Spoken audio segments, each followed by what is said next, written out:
Quando o telefone tocou naquela terça-feira de manhã, meu coração deu um pulo. Fazia 3 anos que eu não ouvia a voz do meu filho. 3 anos inteiros de silêncio, de datas especiais ignoradas, de mensagens que eu mandava e que ficavam sem resposta. Atendi correndo, com aquela esperança boba que só mãe tem. Mãe, é o Diego. A voz dele estava diferente, mais suave, quase carinhosa. Não era o tom seco e irritado das últimas conversas que tivemos antes dele desaparecer da minha vida. Diego, meu filho, como você está? Eu tenho mandado mensagens, tentado ligar. Eu sei, mãe. Desculpa, é que as coisas estavam complicadas aqui. A Vanessa e eu passamos por uns problemas, sabe como é? Mas agora está tudo resolvido e eu queria te ver. Tenho saudade. Senti meus olhos encherem de água. Saudade. Ele tinha saudade de mim.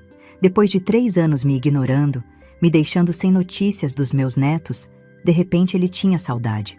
Eu também tenho saudade, filho. Muita saudade. Então, que tal a gente se encontrar? Eu quero te levar para almoçar num lugar especial. Sábado, 12h. A Vanessa também vai. Ela está arrependida de tudo o que aconteceu. Ela quer pedir desculpas pessoalmente. Vanessa, minha nora.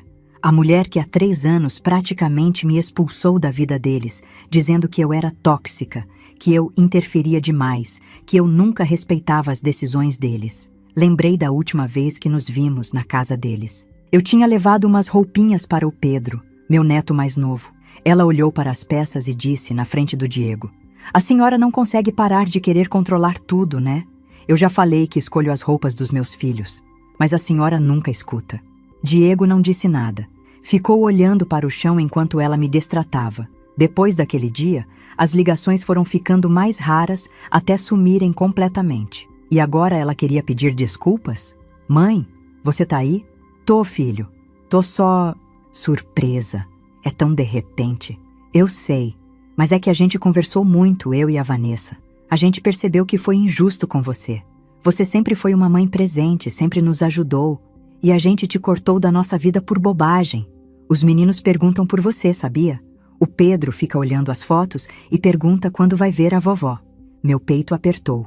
Meus netos. O Lucas tinha 8 anos agora. Devia estar tão grande. E o Pedro, 5. Eu perdi 3 anos da vida deles. 3 anos de aniversários, de apresentações na escola, de conversas bobas, tudo por causa de brigas que eu nem entendia direito. Onde é o restaurante? É uma surpresa. Vou mandar um táxi te buscar. 12h em ponto. Você só precisa estar pronta. Ah, e mãe, não fala pra ninguém, tá? Quero que seja uma surpresa, inclusive pro seu Genésio, aquele seu vizinho fofoqueiro. Eu devia ter estranhado. Devia ter perguntado por que tinha que ser segredo. Mas eu estava tão feliz, tão aliviada de ter meu filho de volta, que só respondi: "Tá bom, filho. Eu vou estar pronta." Os dias até sábado passaram devagar. Arrumei meu cabelo no salão, escolhi minha melhor roupa, um vestido vermelho que o Diego sempre gostou. Passei a semana inteira imaginando como seria o reencontro, o que eu ia dizer, como ia abraçar meus netos. Seu Genésio, meu vizinho, notou que eu estava diferente. "Dona Zulmira, a senhora tá com cara de quem ganhou na loteria. Aconteceu alguma coisa boa?" "Ah, seu Genésio, é só uma semana boa, nada demais." Ele me olhou com aquela expressão desconfiada dele, mas não insistiu. Seu Genésio mora na casa ao lado da minha há 15 anos. É viúvo, assim como eu.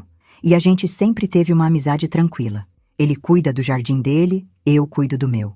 A gente toma café junto de vez em quando, conversa sobre os programas da televisão, sobre os preços no mercado. Antes de mergulharmos nessa história, quero te fazer um pedido especial. Inscreva-se no canal, deixe seu like e escreva nos comentários de qual cidade você está me acompanhando. Vou amar saber até onde nossas histórias estão chegando. Sábado chegou. Acordei cedo, arrumei a casa toda mesmo sabendo que não ia receber ninguém. Tomei banho demorado, passei perfume, coloquei o vestido vermelho. Olhei no espelho e vi uma mulher de 62 anos tentando parecer mais jovem, mais bonita, mais digna do amor do próprio filho. 12h menos 10, eu já estava na sala, olhando pela janela. Meu coração batia rápido. Que bobagem! Parecia até que eu ia para um primeiro encontro. Mas era isso mesmo que eu sentia. Aquela expectativa nervosa, aquele medo de decepcionar. O táxi chegou em ponto. Um carro cinza, comum. O motorista buzinou. Peguei minha bolsa, tranquei a porta da frente, desci os 4 degraus da entrada. Minha casa é simples, mas é minha. Herdei do meu pai, que herdeu do pai dele. Fica num bairro antigo, com ruas estreitas e árvores grandes. Não é área nobre, mas ultimamente vinha aparecendo gente de fora, olhando as casas, tirando fotos. Diziam que o bairro estava se valorizando. Eu estava abrindo a porta do táxi quando ouvi os gritos. "Senhora! Dona Zulmira! Não entre nesse carro!" Era seu Genésio.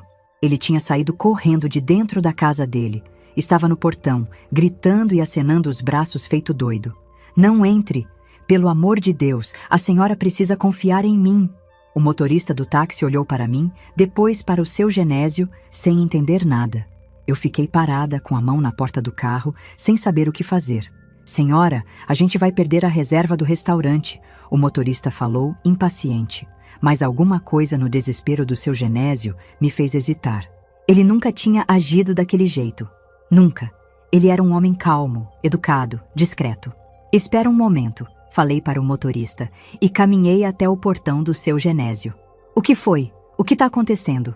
Ele estava ofegante, vermelho. "Entra aqui dentro. Agora. Por favor, confia em mim."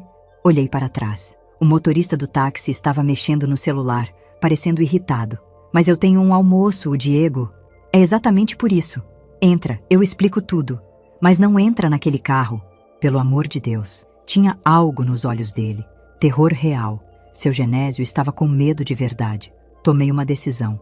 Voltei até o táxi. "Desculpa, mudei de ideia. Não vou mais." "Como assim não vai mais? A corrida já está paga." "Então o senhor fica com o dinheiro." "Eu não vou." O motorista xingou baixinho, deu partida e saiu acelerando. Fiquei olhando o carro se afastar, sentindo meu estômago revirar. O que eu tinha acabado de fazer? Diego ia ficar furioso. Vanessa ia dizer que eu era louca, que eu sempre arranjava confusão. Entrei na casa do seu Genésio. Ele trancou a porta atrás de mim, foi até a janela e ficou olhando a rua. "Senta, dona Zulmira. A senhora vai precisar sentar." "O que está acontecendo?" "Eu não entendo nada. Meu filho marcou um almoço comigo depois de 3 anos e o senhor me faz perder." "Seu filho não marcou almoço nenhum." As palavras dele caíram como um balde de água fria. "Como assim? Ele me ligou, a gente conversou." "Eu sei. Eu ouvi. Ontem de manhã, seu filho e a nora dele estavam aqui do lado da minha casa, na parte dos fundos. Eu estava mexendo no jardim, eles não me viram. E eu ouvi tudo." Seu Genésio respirou fundo antes de continuar. "Eles estavam combinando de internar a senhora à força numa clínica psiquiátrica." Senti o chão sumir debaixo dos meus pés. "Isso é loucura. Por quê? Eu não tenho nada. Eu tô bem." "Exatamente. A senhora tá bem. Mas eles iam dizer que não.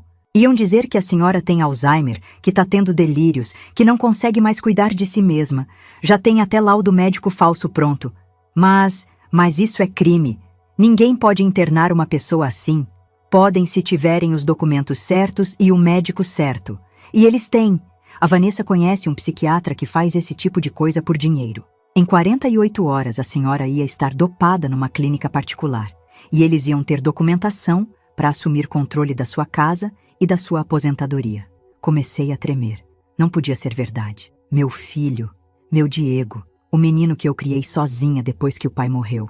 O menino que eu acordava de madrugada para cuidar quando tinha febre. O menino que eu trabalhei dupla jornada para dar escola boa, roupa boa, tudo. "O táxi", consegui dizer. "O táxi não ia para restaurante nenhum. Ia direto para a clínica. Iam dizer que a senhora teve um surto, que começou a gritar, que precisava ser contida. Tava tudo planejado.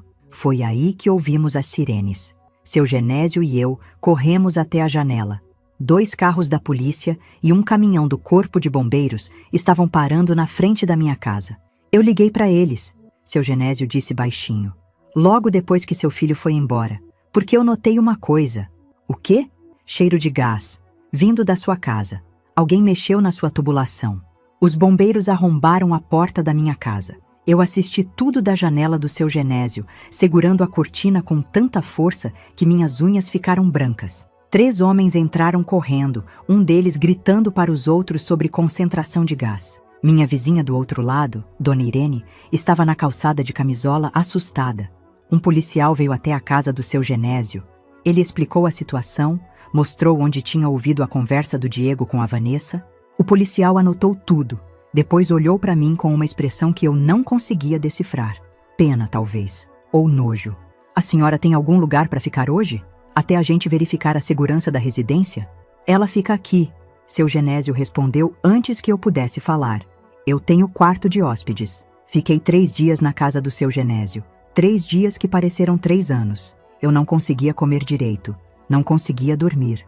Ficava deitada no quarto de hóspedes dele, olhando para o teto, tentando entender como tinha chegado naquele ponto. Foi no 2º dia que seu Genésio sentou comigo na mesa da cozinha dele e contou tudo o que tinha ouvido. Eles estavam falando baixo, mas eu tenho a audição boa. E eles ficaram um tempão ali, achando que estavam sozinhos. Ele serviu café para mim. Suas mãos tremiam um pouco. A Vanessa dizia que era a única solução, que eles não tinham outra saída. Seu filho parecia mais nervoso, ficava falando que era perigoso, que podia dar errado, mas ela insistia. Dizia que conhecia esse médico, que ele já tinha feito isso para outras famílias. Que tipo de médico faz uma coisa dessas? Perguntei, mas minha voz saiu tão baixa que quase não ouvi. O tipo que gosta de dinheiro. Ela mencionou o nome dele, eu anotei. Dr. Marcelo Pinheiro. Depois eu pesquisei na internet. Ele tem clínica particular, cara. Só atende gente com dinheiro. Mas tem umas reclamações estranhas em site de avaliação. Gente dizendo que parente foi internado e ficou meses lá sem precisar. Tomei um gole do café. Estava quente demais. Queimou minha língua, mas eu nem senti. E o gás? Seu Genésio ficou quieto por um momento. Isso eu não tenho certeza. Mas ontem de manhã, bem cedo, antes do seu filho aparecer, eu vi um homem saindo dos fundos da sua casa. Não era ninguém que eu conhecia. Ele estava de boné, óculos escuros, parecia querer não ser visto. Na hora eu achei estranho, mas pensei que podia ser da companhia de luz ou alguma coisa assim. E o senhor acha que esse homem... Acho que ele mexeu no seu registro de gás. Não para explodir, mas para vazar. Para criar uma situação. Para poder dizer depois que a senhora está senil, que deixou o gás aberto, que é perigoso a senhora morar sozinha. A perversidade do plano me deu náusea. Eu me levantei rápido demais da mesa e tive que segurar na cadeira para não cair. Dona Zulmira, senta. Respira. Não consigo. Meu filho ia fazer isso comigo. Ia me trancar num hospício. Ia dizer que eu sou louca. Não ia conseguir. Porque a senhora não está sozinha. E porque agora a polícia está sabendo de tudo. Mas a polícia também me assustava. No 3º dia, 2 investigadores vieram conversar comigo na casa do seu Genésio. Uma mulher e um homem. Os 2 sérios, com aqueles blocos de anotação que a gente vê na televisão. A senhora autorizou algum trabalho de manutenção na casa recentemente? A investigadora perguntou. Ela se chamava Helena. Tinha uns 40 anos, cabelo preso num rabo de cavalo apertado. Não, nada. E o seu filho? Ele tem chave da casa? Tinha, mas eu troquei a fechadura há uns 2 anos, depois que a gente brigou. Por que eles brigaram? A investigadora quis saber. E eu contei. Contei que o Diego sempre foi difícil, mas piorou muito depois que casou com a Vanessa. Contei das acusações dela, de que eu era controladora, de que eu queria mandar na vida deles. Contei que eu só queria ver meus netos, só queria fazer parte da família. A senhora tem outros filhos? Não, só o Diego. Eu perdi 2 bebês antes dele. Depois que ele nasceu, não consegui engravidar mais. Ele era tudo para mim. O investigador anotou algo. Ele era mais velho, tinha cabelo grisalho e uma expressão cansada. A senhora sabe em que situação financeira seu filho se encontra? Não. A gente não conversa sobre isso. Não conversa sobre nada, na verdade. Fazia 3 anos que... Ele está desempregado. Há 2 anos. Senti como se tivesse levado um soco. Desempregado? Mas ele trabalhava num banco. Tinha um cargo bom. Foi demitido há 2 anos. Corte de pessoal. Segundo nossos levantamentos, ele tentou alguns empregos depois, mas não conseguiu nada fixo. Faz bico de vez em quando, mas nada estável. A investigadora continuou. E a esposa dele está grávida. 4 meses. Vai ser o 3º filho do casal. Grávida. Vanessa estava grávida e eu nem sabia. Ia ter outro neto e ninguém tinha me contado. Eles moram em apartamento alugado, o investigador falou. Aluguel atrasado, contas atrasadas, Tão com o nome sujo na praça. E tem cobrança de agiota também. Agiota? É. Seu filho pegou dinheiro com agiota há uns 6 meses. Deve estar devendo uns 15 mil agora. Com os juros. 15 mil reais. Era mais do que minha aposentadoria de um ano inteiro. A casa da senhora? A investigadora disse devagar, como se estivesse escolhendo as palavras com cuidado. Vale quanto, mais ou menos? Eu não sei. Nunca pensei em vender. É a casa da família. Nós consultamos. Pelo tamanho do terreno e pela localização, vale entre 450 e 500 mil reais. Talvez mais. O número não fez sentido na minha cabeça. 500 mil reais. Minha casinha simples, com infiltração na parede da cozinha e torneira que pingava. O bairro se valorizou muito nos últimos anos, ela explicou. Tá tendo muita construção de prédio novo, comércio crescendo. Terreno aqui virou ouro. Seu Genésio, que estava sentado do meu lado, segurou minha mão. O investigador fechou o bloco de anotações. Olha, dona Zulmira, a senhora precisa entender uma coisa. Seu filho não bolou esse plano sozinho. Pela complexidade, pela forma como foi planejado, ele teve ajuda. E a gente tem quase certeza de que foi a esposa dele quem comandou tudo. A Vanessa? Ela é formada em enfermagem.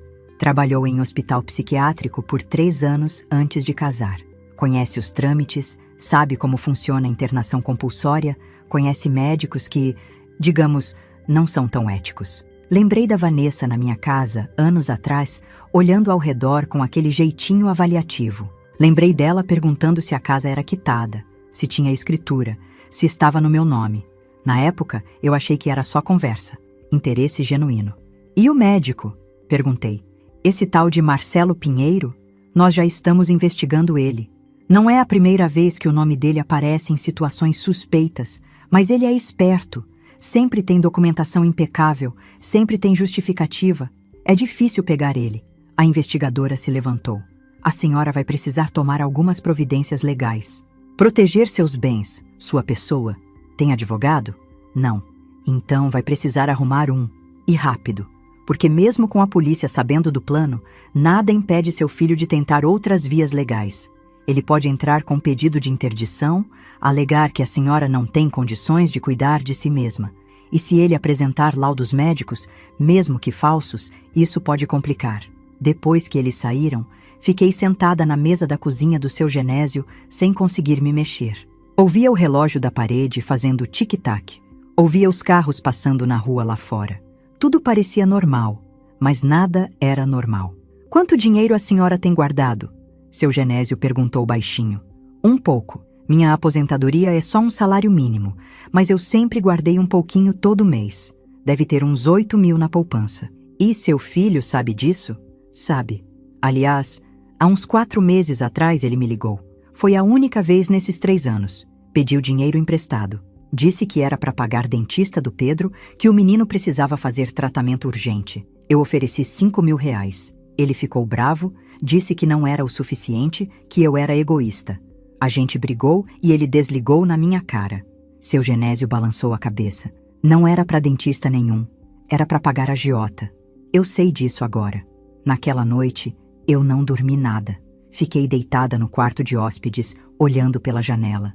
Via as luzes das casas dos vizinhos se apagando uma por uma. Via a rua ficando vazia e silenciosa. E pensava no meu filho, no menino que ele foi, no homem que ele se tornou. Eu lembrava dele com 5 anos, abraçando minha perna e chorando no primeiro dia de escola. Lembrava dele com 12, orgulhoso porque tinha ganhado uma medalha na feira de ciências. Lembrava dele com 18, de terno emprestado, indo para a primeira entrevista de emprego. Quando tudo tinha mudado? Quando ele tinha virado essa pessoa capaz de planejar minha destruição? Ou será que ele sempre foi assim e eu nunca quis ver? Aproveitando esse momento, peço que você se inscreva no canal, curta o vídeo e me conte aqui nos comentários de qual cidade está assistindo. Seu apoio e sua mensagem me dão força para continuar compartilhando mais relatos com você. Na manhã seguinte, seu Genésio me levou num advogado que ele conhecia, Dr. Silveira, um senhor de uns 60 anos, com escritório pequeno num prédio antigo no centro. Ele me recebeu com uma gentileza que me fez querer chorar. Dona Zulmira, a senhora fez bem em vir. Casos assim são mais comuns do que a gente imagina. Filhos que tentam internar os pais para ter acesso aos bens. Contei tudo. Ele ia anotando, às vezes balançando a cabeça, às vezes suspirando fundo. A primeira coisa que a senhora precisa fazer é uma avaliação médica completa. A gente vai em vários médicos, faz exames neurológicos, psicológicos, tudo, para ter documentação provando que a senhora está em plenas condições mentais. Mas eu tô bem. Qualquer um vê que eu tô bem. Eu sei, mas a gente precisa de papel. Papel com carimbo, assinatura, CRM. Porque se seu filho entrar com pedido de interdição e apresentar o laudo falso dele, a gente precisa ter documentação legítima para rebater. Passei a semana seguinte indo de médico em médico. Fiz teste de memória, teste cognitivo, conversei com psicólogo, com neurologista, com geriatra. Cada consulta custava uma fortuna. Eu via meu dinheiro guardado diminuindo, mas o doutor Silveira dizia que era necessário. É um investimento na sua liberdade, dona Zulmira. Foi durante uma dessas consultas, na sala de espera do neurologista, que eu abri minha bolsa para pegar a carteira e vi um papel dobrado que eu não tinha colocado ali. Abri. Era uma conta do cartão de crédito. Só que não era minha conta. Era uma fatura em meu nome, de um cartão que eu nunca tinha pedido. Limite de R$ 5.000. Totalmente estourado. Compras em supermercado, posto de gasolina, loja de roupas infantis. Tudo nos últimos 3 meses. Senti meu estômago revirar. Liguei para o banco na mesma hora. Senhora, esse cartão foi solicitado há 4 meses, pelo telefone. A pessoa se identificou como a senhora, passou todos os dados corretos, CPF, data de nascimento, nome da mãe. Mas eu não pedi nenhum cartão. Entendo. Nesse caso, a senhora vai precisar registrar um boletim de ocorrência por fraude e trazer pessoalmente com seus documentos. Fui direto da consulta médica para a delegacia. Registrei o boletim, expliquei tudo. O policial que me atendeu olhou para mim com aquela cara de quem já viu muita coisa ruim, mas nada que o surpreenda mais. Deixa eu adivinhar. Foi o filho? Acho que sim. 90% dos casos de fraude contra idosos é dentro da família. Filho, neto, sobrinho, gente que tem acesso aos documentos, que sabe os dados todos. Ele me deu uma cópia do boletim e me orientou a bloquear meu CPF, trocar senhas de tudo, avisar os bancos. Quando voltei para a casa do seu Genésio, porque eu ainda não tinha coragem de voltar para minha própria casa, sentei na cozinha e comecei a juntar as peças. A ligação de 4 meses atrás. Diego pedindo dinheiro para a dentista do Pedro. Eu ofereci 5.000. Ele ficou bravo porque não era suficiente. Não era para dentista. Era porque ele já tinha estourado o cartão de crédito que tirou no meu nome e precisava pagar. Quantas outras coisas ele tinha feito sem eu saber. No dia seguinte, fui no banco pessoalmente. Pedi para ver todo o meu histórico. E foi aí que descobri. Tentativas de empréstimo em meu nome. Negadas porque minha renda não era suficiente. 3 tentativas nos últimos 6 meses. Consulta do meu CPF por uma financeira de veículos. Diego tinha tentado comprar um carro usando meu nome como avalista. Até uma consulta de uma imobiliária, como se eu tivesse tentado alugar um apartamento. Mas eu não fiz nada disso. Falei para a moça do banco, sentindo as lágrimas começarem a cair. Ela me olhou com pena. A senhora quer bloquear seu CPF para novas operações? A gente pode fazer isso. Aí ninguém consegue tirar nada no seu nome sem a senhora vir pessoalmente aqui. Quero. Por favor. Saí do banco me sentindo suja, violada. Como se meu filho tivesse entrado dentro de mim e roubado pedaços da minha alma. Naquela noite, seu Genésio fez janta. Macarronada simples, com molho de tomate e queijo ralado. A gente comeu em silêncio por um tempo. Dona Zulmira, ele falou finalmente, a senhora precisa tomar uma decisão. Sobre o quê? Sobre seu filho. A senhora vai deixar isso quieto ou vai processar ele? A pergunta ficou pendurada no ar entre nós. Processar meu filho. Meu único filho. O menino que eu carreguei na barriga por 9 meses, que eu amamentei, que eu criei sozinha depois que o pai morreu. Ele é meu filho. Foi tudo o que consegui dizer. Eu sei, mas ele tá te roubando, tá te destruindo e ia te internar num hospício. Isso não é amor, dona Zulmira. Isso é crime. Fui dormir sem responder, mas sabia que seu Genésio tinha razão.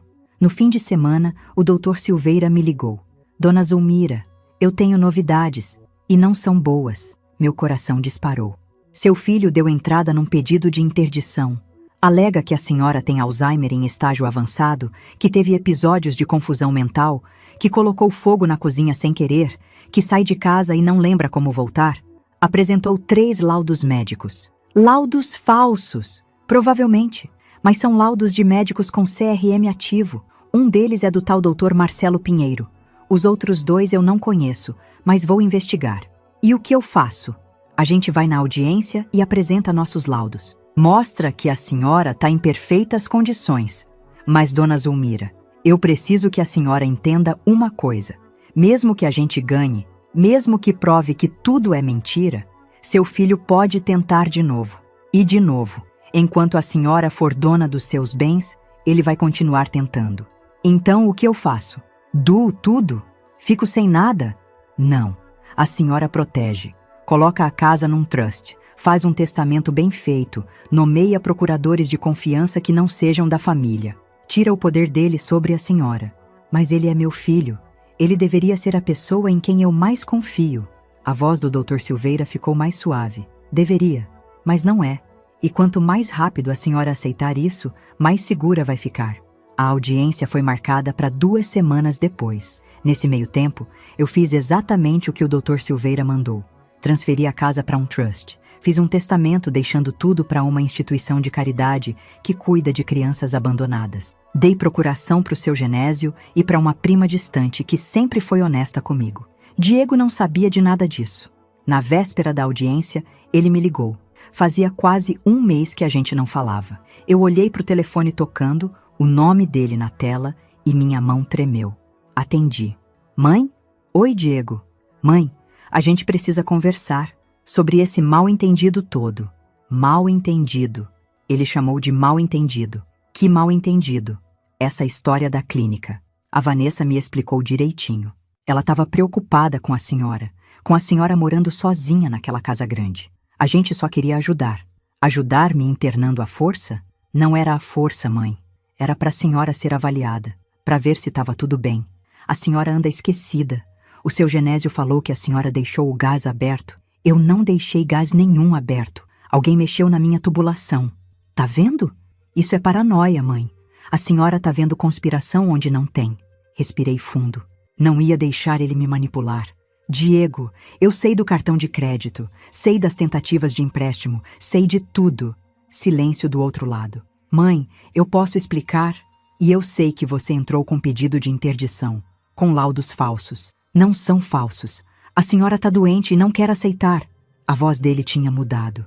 Não era mais melosa, carinhosa. Era dura, raivosa. Eu vou provar em juízo que você tá incapacitada. E aí eu vou assumir o controle da sua vida. Porque alguém precisa cuidar de você, já que você não consegue mais. Você não quer cuidar de mim, Diego. Você quer minha casa. Aquela casa devia ser minha. Eu sou seu único filho. Tudo que é seu devia ser meu. Nada é seu enquanto eu estiver viva. E mesmo depois eu vou garantir que você não veja 1 centavo. Ele xingou. Palavras que eu nunca tinha ouvido sair da boca dele. Desligou na minha cara. Fiquei sentada com o telefone na mão, tremendo. Seu Genésio, que tinha ouvido tudo, veio se sentar do meu lado. Tá vendo agora quem ele realmente é? Tô, sussurrei. Tô vendo. E pela primeira vez em semanas, eu chorei de verdade. Chorei pela perda do filho que eu achava que tinha. Chorei pela morte de uma ilusão. Chorei pelo luto de um amor que nunca foi correspondido do jeito que eu merecia. Mas também senti algo novo nascendo dentro de mim. Raiva, determinação, vontade de lutar. Meu filho queria me destruir? Então ia descobrir que eu não era tão frágil quanto ele pensava. O dia da audiência amanheceu cinzento. Choveu durante a noite toda e as ruas estavam molhadas, cheias de poças. Eu me arrumei com cuidado. Escolhi uma roupa simples, mas elegante. Nada de exagero. Queria parecer exatamente o que eu era. Uma mulher de 62 anos, lúcida, capaz, consciente. Seu Genésio me levou de carro. O Dr. Silveira já estava esperando na porta do fórum. A senhora trouxe toda a documentação? Mostrei a pasta. Laudos médicos, resultados de exames, extratos bancários mostrando as fraudes, boletins de ocorrência, cópias das conversas gravadas, tudo. Ótimo. Vamos lá.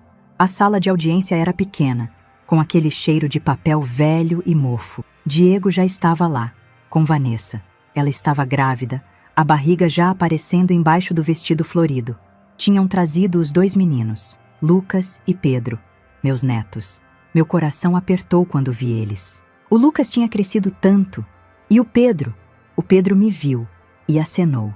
Vanessa segurou a mão dele rápido, puxou ele para perto. Diego não olhou para mim.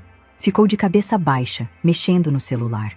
O advogado deles era um homem jovem, de terno caro, pasta de couro. Tinha aquele jeito arrogante de quem acha que já ganhou. A juíza entrou.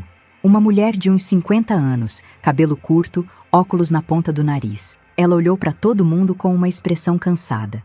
Bem, vamos começar. Trata-se de pedido de interdição movido pelo senhor Diego Nogueira contra sua mãe, a senhora Zulmira Nogueira. O requerente alega incapacidade mental da requerida devido a quadro de Alzheimer avançado. Doutor, pode começar. O advogado de Diego se levantou. Meritíssima, meu cliente move esta ação com o coração partido. Ele ama profundamente sua mãe, mas tem presenciado o declínio dela nos últimos anos. Esquecimentos, confusão mental, episódios perigosos. Ele começou a citar os tais episódios. A história do gás, supostas saídas de casa onde eu teria me perdido. Uma vez que eu teria deixado a torneira aberta e alagado a cozinha. Coisas que nunca aconteceram. Temos 3 laudos médicos atestando o quadro demencial avançado da senhora Zulmira.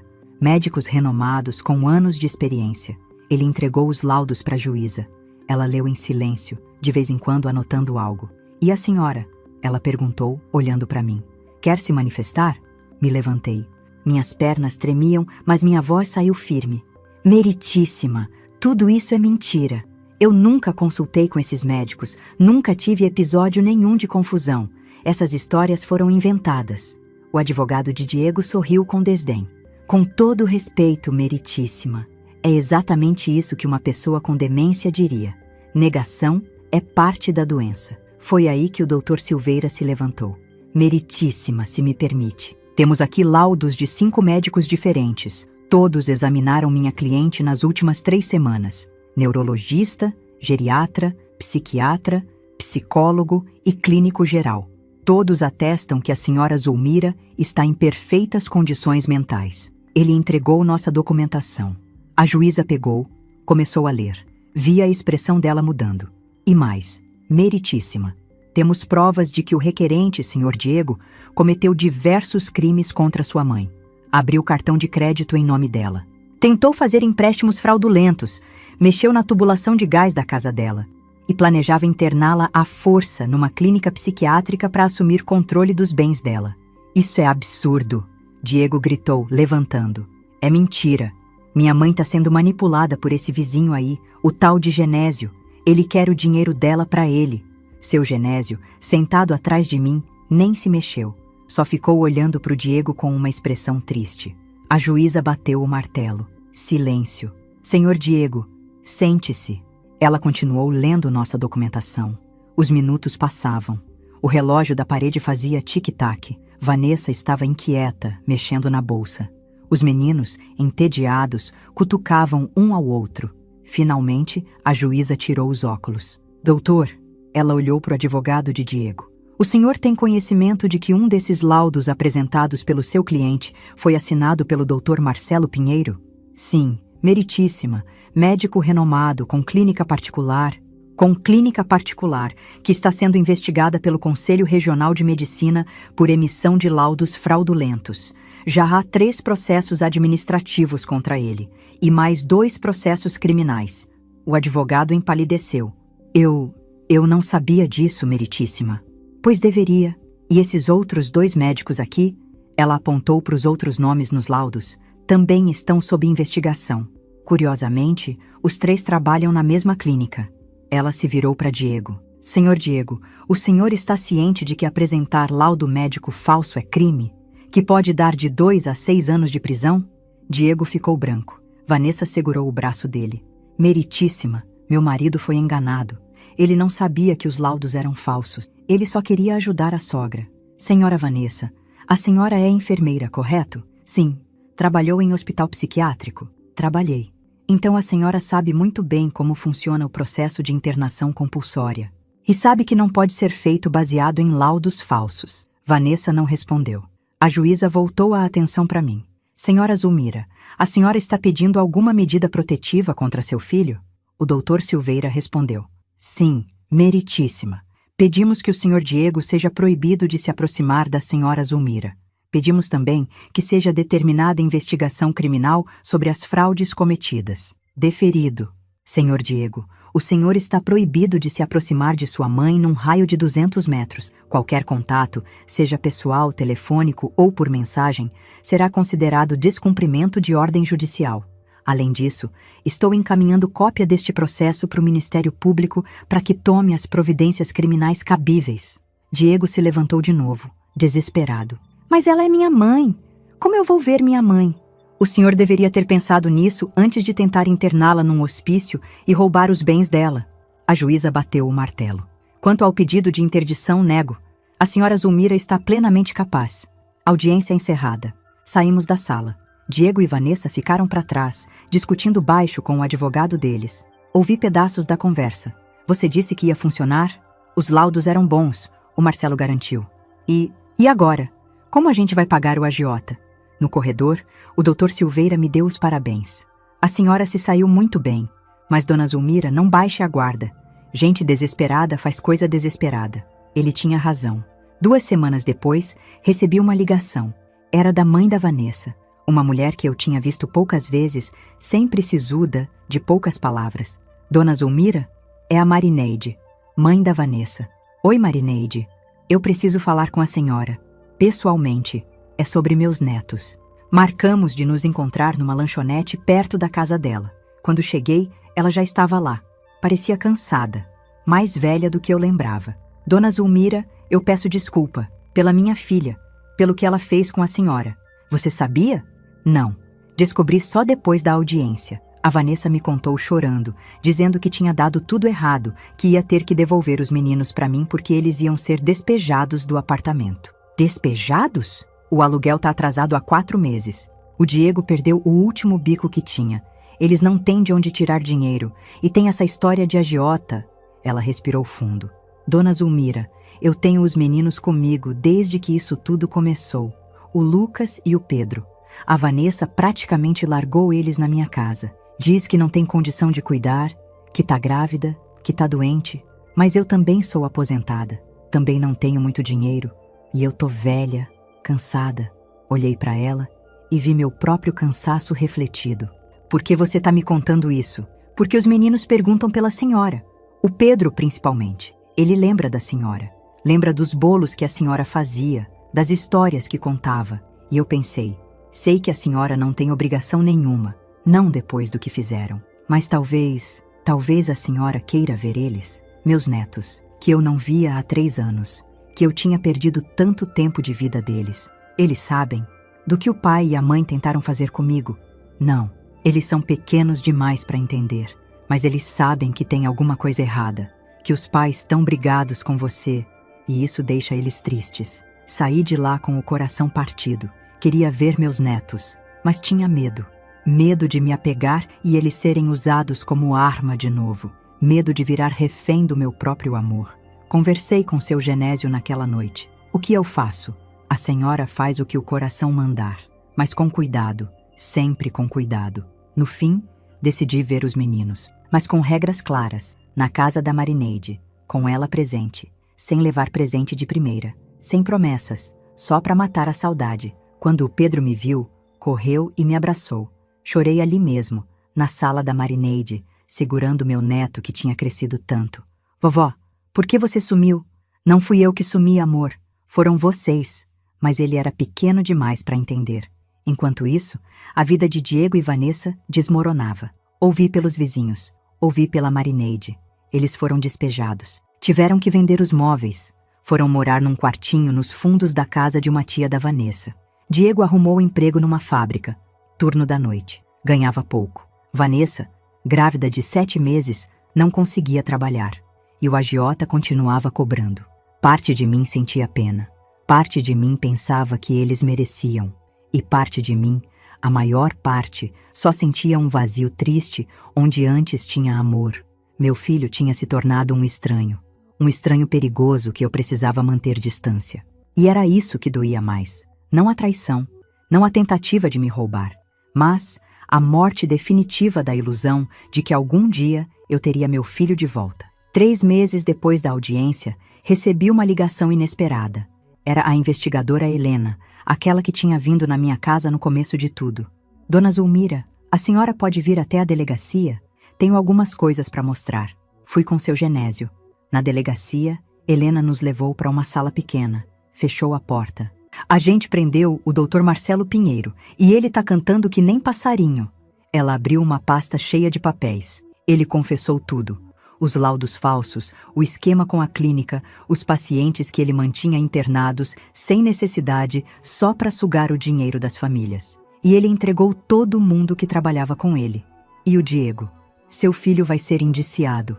Estelionato, falsidade ideológica, tentativa de cárcere privado. A Vanessa também. Ela que procurou o Marcelo Pinheiro. Ela que bolou o plano todo. Senti um vazio no peito. Meu filho ia ser preso. Por minha causa.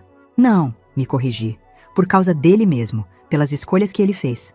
Tem mais, Helena continuou.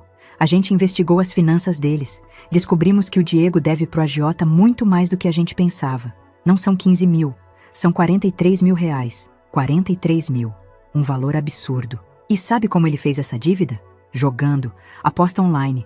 Ele viciou em jogo. Gastou tudo que tinha e tudo que não tinha. Por isso que ele foi demitido do banco. Desviou dinheiro de clientes para pagar dívida de jogo.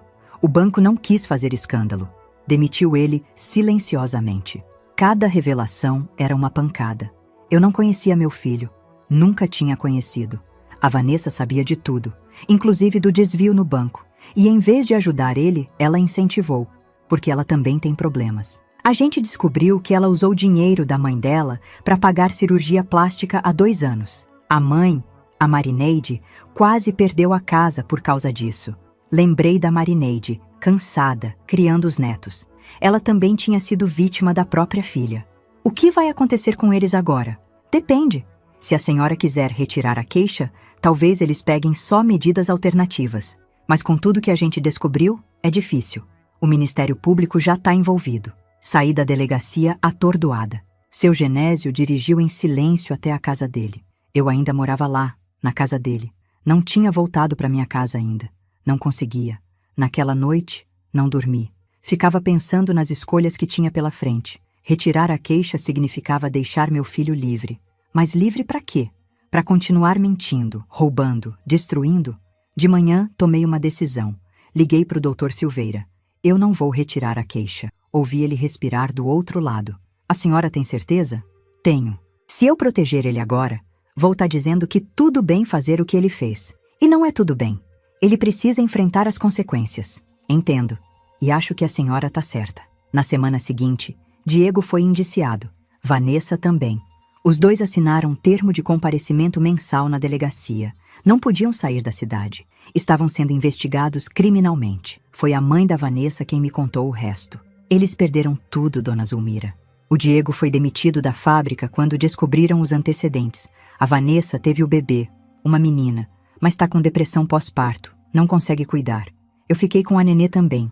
Agora eu tenho 3 crianças na minha casa. 3. Ela parecia à beira de um colapso nervoso.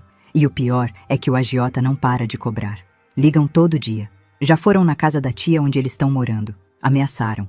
O Diego tá com medo de sair na rua. Parte de mim, aquela parte que ainda era mãe, quis ajudar. Quis pegar o dinheiro que eu tinha guardado e pagar a dívida. Mas aí lembrei das palavras do seu Genésio. Se a senhora ajudar agora, vai ser para sempre. Ele vai sempre ter outra dívida, outro problema, outra desculpa. Marineide, eu sinto muito. De verdade. Mas eu não posso ajudar. Vi as lágrimas nos olhos dela. Eu sei. Eu não vim pedir dinheiro. Só vim contar. Porque a senhora tem direito de saber. Mas ela não tinha vindo só contar. Percebi isso quando ela continuou. Dona Zulmira, eu não aguento mais. Eu tô com 68 anos. Tô cansada. E eu não posso criar 3 crianças sozinha. A Vanessa não tá ajudando em nada. O Diego também não. Eu preciso que alguém me ajude. Entendi o que ela estava pedindo. Ajuda com os netos. Ajuda com as crianças. O que você quer que eu faça? Não sei. Qualquer coisa. Buscar eles na escola às vezes. ficar com eles num fim de semana. Eles gostam da senhora, perguntam pela senhora e eu tô no limite. Conversei com seu Genésio sobre isso naquela noite. Se eu ajudar com os netos, parece que eu tô perdoando o Diego e a Vanessa. Não é sobre perdoar eles, é sobre as crianças. Elas não têm culpa de nada. Ele tinha razão. Comecei devagar. Buscava o Lucas e o Pedro na escola uma vez por semana. Levava eles para tomar sorvete, pro parque. A Clarinha, a bebê, ainda era muito pequena. Mas às vezes eu ficava com ela também, para dar um descanso para Marineide. E foi cuidando dos meus netos que eu percebi uma coisa. Eles estavam sofrendo. O Lucas, com 10 anos, estava quieto demais. Tinha olheiras. O Pedro, com 7, tinha voltado a fazer xixi na cama. Eles sentiam a tensão, o caos da vida dos pais. Um dia, o Lucas me perguntou: Vovó, por que meu pai não gosta mais da senhora? Estávamos no parque. Ele balançava devagar, olhos no chão. Não é que ele não goste, amor. É que a gente brigou. Coisa de adulto. Por causa de dinheiro? Me surpreendeu ele saber. Como você sabe? Eu ouço eles conversando. Meu pai e minha mãe. Eles brigam muito. Sempre é sobre dinheiro. E sobre a senhora. Meu pai fala que a senhora é egoísta, que não quer ajudar a gente. Respirei fundo. Não ia falar mal do Diego pro filho dele. Não ia fazer isso. Sabe o que é, Lucas? Às vezes adultos fazem coisas erradas e quando fazem, tem consequências. Seu pai fez coisas que machucaram muita gente. E agora ele tá pagando por isso. E a senhora não perdoa ele? A pergunta me pegou de jeito. Não sei. Ainda não sei. Peguei a mão do Lucas. Mas eu perdoo você. E o Pedro. E a Clarinha. Porque vocês não fizeram nada. E eu amo vocês. Ele começou a chorar. Ali mesmo, no balanço do parque. E eu chorei junto. 2 meses depois, Diego foi condenado. Pena de 1 ano e 8 meses em regime semiaberto, mais prestação de serviços comunitários. Vanessa pegou 1 ano, também em regime semiaberto, mas com suspensão da pena porque tinha acabado de ter bebê.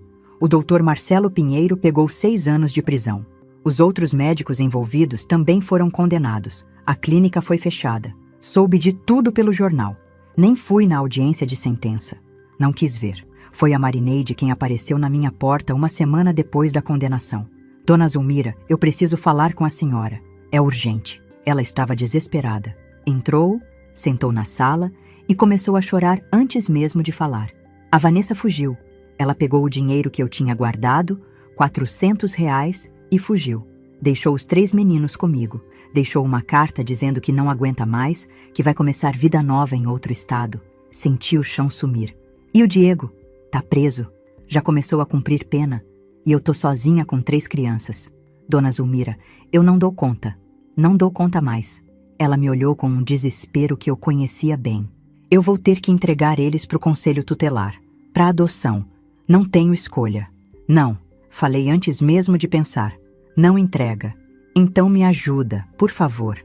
E foi assim que minha vida mudou de verdade. Não de uma hora para outra. Mas aos poucos. Comecei a ficar mais tempo com os meninos. Depois comecei a dormir na casa da Marineide nos fins de semana. Depois passamos a dividir os cuidados das crianças. Não era mãe. Não era nem guarda legal. Mas era vovó. E estava presente. Diego soube. Me mandou uma carta da prisão. Uma carta cheia de raiva, me acusando de roubar os filhos dele, de virar eles contra ele. Não respondi. Que diferença faria?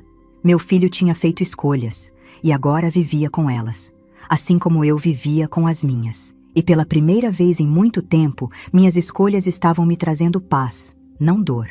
1 ano e meio depois de tudo ter começado, finalmente voltei para minha casa, não para morar sozinha. Seu Genésio vendeu a casa dele e a gente comprou uma casa maior, num bairro mais tranquilo, mais perto da escola dos meninos. Não era romance. Nunca foi. Era companheirismo. Era 2 viúvos cansados que aprenderam que solidão não é destino, é escolha. E a gente escolheu não ficar sozinho. Vendemos minha casa velha, aquela que Diego tanto queria. O dinheiro da venda serviu para comprar a casa nova, quitar todas as dívidas que ele tinha criado no meu nome e ainda sobrou para investir. Guardei numa aplicação segura para o futuro dos meninos. A Marineide não aguentou a pressão. Teve um problema no coração, precisou fazer cirurgia. Ficou uns meses se recuperando. Foi quando eu e seu Genésio assumimos os meninos de vez. Não adotamos formalmente, mas na prática eles moravam com a gente. Diego saiu da prisão depois de cumprir 1 ano, regime semiaberto. Arrumou emprego numa oficina mecânica, ganhava pouco. Morava num quartinho alugado sozinho. A Vanessa nunca mais apareceu. Soubemos por terceiros que ela estava em São Paulo, trabalhando como garçonete. Tinha outro companheiro. Ela simplesmente abandonou os filhos, como se eles nunca tivessem existido. Diego tentou ver as crianças algumas vezes. Eu não impedi, mas coloquei regras, visitas supervisionadas, na presença minha ou do seu Genésio. Nada de levar para casa dele, nada de promessas que ele não podia cumprir. A primeira visita foi difícil. O Lucas mal falou com o pai. O Pedro ficou acanhado. A Clarinha, com 1 ano e meio, nem reconheceu ele. Chorou quando Diego tentou pegar no colo. Vi a dor nos olhos do meu filho. E pela primeira vez, senti algo parecido com pena. Não a pena que faz a gente querer salvar, mas a pena de ver alguém colhendo exatamente o que plantou. Eles me odeiam. Ele falou para mim no fim da visita, voz embargada. Eles não te odeiam. Eles não te conhecem. Você sumiu da vida deles e agora é um estranho. Por sua culpa, você me botou na cadeia. Respirei fundo. Já tinha passado da fase de me sentir culpada. Eu não te botei em lugar nenhum, Diego. Você se colocou lá sozinho quando tentou me roubar, me internar, destruir minha vida. Eu estava desesperado e eu estava vulnerável. Você aproveitou disso, fez escolhas. E escolhas têm consequências. Ele quis discutir mais, mas desisti. Não ia convencer ele de nada. Ele precisava convencer a si mesmo. As visitas continuaram, de mês em mês, sempre tensas, sempre difíceis, mas continuaram. Com o tempo, percebi que o Lucas começou a relaxar um pouco. Não perdoou o pai, mas começou a conversar. O Pedro também. A Clarinha foi a mais fácil, porque não lembrava de nada ruim. Para ela, o pai era só mais um adulto que aparecia de vez em quando. Enquanto isso, minha vida ganhou uma rotina que eu nunca imaginei ter. Acordava cedo para fazer café da manhã para os meninos. Levava eles na escola. Voltava e fazia as tarefas da casa com o seu Genésio. Ele cuidava do jardim, eu cuidava da cozinha. A gente dividia tudo. À tarde buscava os meninos. Ajudava com lição de casa, fazia lanche. Às vezes a gente ia para o parque ou para a biblioteca. Coisa simples. À noite, depois de colocar todo mundo para dormir, eu e seu Genésio sentávamos no sofá e assistíamos televisão. Conversávamos sobre o dia. Planejávamos o dia seguinte. Era uma vida comum. Cansativa às vezes, mas era minha. E era boa. A Marineide melhorou, mas nunca voltou a ter a energia de antes. Ela via os netos nos fins de semana, levava eles para passear. Mas o cuidado diário ficou comigo e com o seu Genésio. Num domingo, 6 meses depois de Diego ter saído da prisão, ele apareceu sem avisar. Tocou a campainha de manhã cedo. Eu estava fazendo panqueca para o café. Abri a porta. Ele estava diferente, mais magro. Cabelo cortado curto, barba feita, roupa simples, mas limpa. Oi, mãe. Diego, você não avisou que ia vir. Eu sei, desculpa. Eu queria conversar. Com você. Sem as crianças perto. Olhei para trás. Seu Genésio estava na sala, lendo o jornal. Fez um gesto com a cabeça, como se dissesse, tudo bem, eu fico de olho. Saí para a varanda. Diego ficou de pé, desconfortável. Fala. Ele respirou fundo. Eu comecei a fazer terapia. No posto de saúde. É de graça. Uma psicóloga atende lá. E ela me fez ver muita coisa. Esperei. Eu tenho vício, mãe. Em jogo. É uma doença. E eu não admitia isso. Achava que conseguia parar quando quisesse. Mas não consigo. E daí? E daí que eu comecei tratamento? Tem um grupo lá de viciados anônimos. Eu vou toda semana e eu tô há 4 meses sem jogar. 4 meses. Vi que ele queria que eu o parabenizasse, que dissesse que estava orgulhosa. Que bom pra você. A resposta saiu fria. Ele mereceu. Mãe, eu sei que eu fiz coisas horríveis. Com você, com a Vanessa, com meus filhos. Eu sei. E eu não tô pedindo perdão, porque eu não mereço. Não merece mesmo. Mas eu tô tentando ser melhor. Tô pagando minhas contas. Tô trabalhando direito. Não devo mais pro agiota, consegui negociar e paguei tudo. Tô tentando. Olhei pro meu filho. Aquele homem de 38 anos que parecia ter 60 de tão acabado. E não senti raiva. Não senti amor. Senti uma tristeza distante, como se ele fosse uma história triste que eu tinha lido num jornal. Eu espero que você consiga, Diego. De verdade. Não por mim, por você e pelas suas crianças. Será que um dia você consegue me perdoar? A pergunta ficou no ar. Pensei muito antes de responder. Não sei. Talvez. Ou talvez não. Mas isso não importa tanto quanto você acha. Você não precisa do meu perdão para seguir a vida. Você precisa do seu próprio. Ele foi embora logo depois. Não sei se o que eu disse ajudou ou machucou, mas era a verdade. Os meses foram passando. Diego continuou trabalhando, continuou em terapia, continuou frequentando o grupo de viciados anônimos. As visitas com os meninos foram melhorando. Devagar, mas melhorando. Eu não perdoei, mas parei de alimentar a raiva. Deixei ela ir embora aos poucos, como água escorrendo pelos dedos, e foquei no que importava. No Lucas, que tinha 11 anos e estava indo bem na escola. No Pedro, que tinha 8 e adorava jogar bola. Na Clarinha, que tinha 2 e falava sem parar, uma tagarelinha. Foquei no seu Genésio, que virou meu melhor amigo. A gente não era casal, não dividia cama, mas dividia vida. E isso era mais íntimo do que qualquer romance. Foquei em mim mesma. Voltei a fazer coisas que eu gostava. Entrei num grupo de artesanato na igreja. Comecei a fazer crochê de novo, coisa que eu não fazia desde jovem. Fiz uma manta linda para o quarto da Clarinha. Viajei também. Coisa simples. Passeio de um dia para a cidade vizinha, para ver a feira de artesanato. Fim de semana na praia com os meninos. Nada luxuoso, mas era liberdade. Liberdade de acordar e decidir meu próprio dia. Liberdade de gastar meu dinheiro como eu queria. Liberdade de dizer não sem medo. Um ano depois daquela conversa na varanda, Diego apareceu de novo. Dessa vez avisou antes. Ligou e perguntou se podia vir almoçar no domingo. Ele chegou com um bolo que tinha comprado na padaria. Os meninos ficaram felizes de ver. O Lucas até deu um abraço nele. O Pedro mostrou as medalhas que tinha ganhado no campeonato de futebol da escola. A Clarinha pulou no colo dele e ficou lá, confortável. Vi meu filho interagindo com as crianças, rindo, brincando, parecendo normal. Depois do almoço, a gente ficou na sala enquanto os meninos brincavam no quintal. Mãe, eu queria te falar uma coisa. Fala, eu consegui um emprego melhor, numa concessionária. Vou ser assistente administrativo, salário bom. E eu tô juntando dinheiro para alugar um apartamento maior. Quem sabe no futuro eu possa ter os meninos comigo de vez em quando. Passar um fim de semana, sabe? Olhei para ele. Vi esperança nos olhos dele. Esperança de reconstruir alguma coisa. Se você provar que tem condições, se os meninos quiserem, eu não vou impedir. De verdade? De verdade. Mas vai ser no tempo deles, não no seu. Entendeu? Entendi. Ele ficou quieto um momento. Depois perguntou. E a gente, mãe? Será que um dia a gente consegue, não sei, voltar a conversar, ter uma relação? Pensei bem antes de responder. Acho que a gente já tá conversando. Já tá tendo uma relação.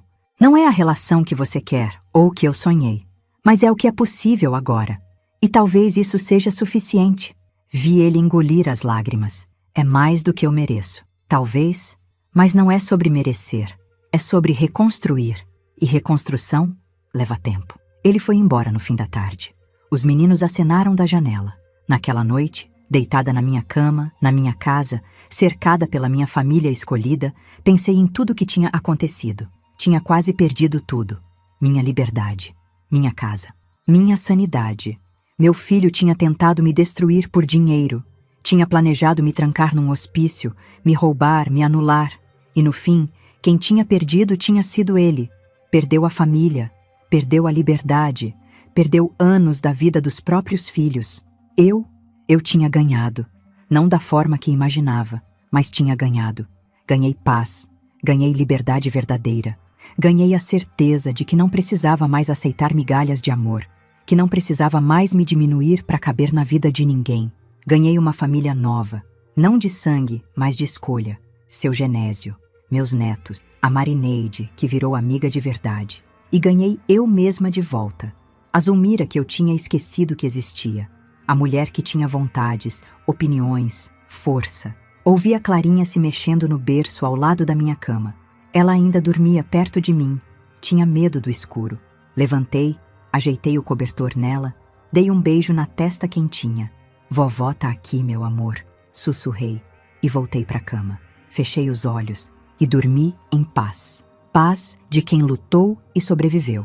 Paz de quem perdeu e mesmo assim reconstruiu. Paz de quem aprendeu que viver bem, com dignidade, cercada de quem realmente importa, é a melhor vingança que existe. Não contra meu filho, mas contra tudo que tentou me fazer acreditar que eu não era suficiente, que eu não merecia, que eu devia aceitar qualquer coisa para não ficar sozinha. Eu era suficiente, sempre fui. Só precisei quase perder tudo para finalmente acreditar nisso. E agora? Agora eu vivia, de verdade, livre, inteira, minha. E isso descobri valia mais do que qualquer casa, qualquer dinheiro, qualquer amor que precisa ser mendigado. Valia tudo. Sou profundamente grata por você ter me ouvido até o final. Convido você a fazer parte da nossa família. Inscreva-se no canal, deixe seu like e me conte de qual cidade está me acompanhando. Vou adorar saber.